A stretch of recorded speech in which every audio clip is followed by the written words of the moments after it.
రుతుపవనాల రాకతో ఇక వర్షాలని జనం సంబరపడుతుంటే వాతావరణ శాఖ మాత్రం షాకింగ్ న్యూస్ చెప్పింది. ముందస్తు అంచనాలకు తగ్గట్టుగా తొలకరి ప్రవేశించగా దాని వెనకే ఎల్నినో కమ్ముకుంటోంది.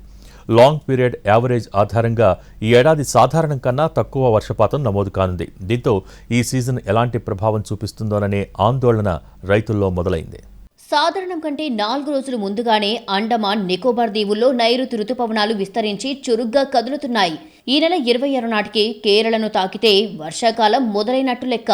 తొలకరి జల్లుల కోసం ఎదురు చూస్తున్న అన్నదాత వ్యవసాయ పనులకు సిద్ధమవుతుండగా భారత వాతావరణ శాఖ అంచనాలేమో వ్యవసాయ రంగాన్ని కలవరపెడుతున్నాయి.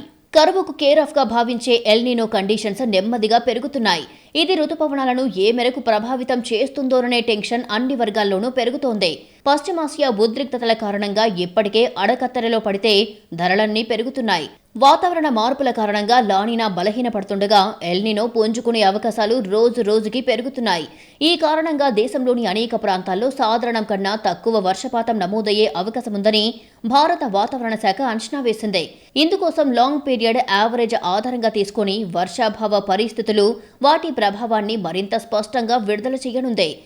96% ఆఫ్ ది ఎల్పీ వస్తే నార్మల్ రైన్ఫాల్ అంటాం, కానీ ఈ ఏడాది 95 to 90% వరకు 95 to 90% ఆఫ్ ది ఎల్పిఏ అంటే 87 సెంటీమీటర్స్లో 95 నుంచి 90 వరకు మధ్యలో ఉండే ఛాన్స్. అలాగే యాజ్ ఏ హోల్గా తీసుకుంటే 92% ఆఫ్ ఎల్పిఏ ఆ రైన్ఫాల్ మనకి ఓవరాల్గా భారతదేశంలో నమోదయ్యే అవకాశం ఉన్నట్టుగా మనం చెప్తాం. దీనికి అన్నిటికీ కారణాలు ఈ 4 months పీరియడ్లో ఎల్నినో కండిషన్స్ ఎలా ఉంటాయి, ఇండియన్ ఓషన్ డైపోల్ కండిషన్స్ ఎలా ఉంటాయి, అలాగని మెయిన్ లార్జ్ స్కేల్ సిస్టమ్స్ అన్నమాట. ఇవన్నీ వీటి మీదే బేస్ చేసుకుని ఫోర్కాస్ట్ ఇవ్వడం జరుగుతుంది. అలాగే అదర్ పారామీటర్స్ ఇంకా చాలా కన్సిడర్ చేస్తుంటారు. ఇవి ఎల్నినో కండిషన్స్ అయితే ప్రస్తుతం అయితే మనకి ఇవి వీక్ లానినో కండిషన్స్ అయితే ఉన్నాయి. 1971 నుంచి గత 50 ఏళ్ల వాతావరణ గణాంకాలు ఆధారంగా తీసుకుంటే దేశం యావరేజ్ రెయిన్ఫాల్ 87 సెంటీమీటర్లు. ఎల్పీఏ బేస్ లైన్ ఆధారంగా ఈ ఏడాది దేశవ్యాప్తంగా 92 సెంటీమీటర్ల వర్షపాతం నమోదు కానుంది.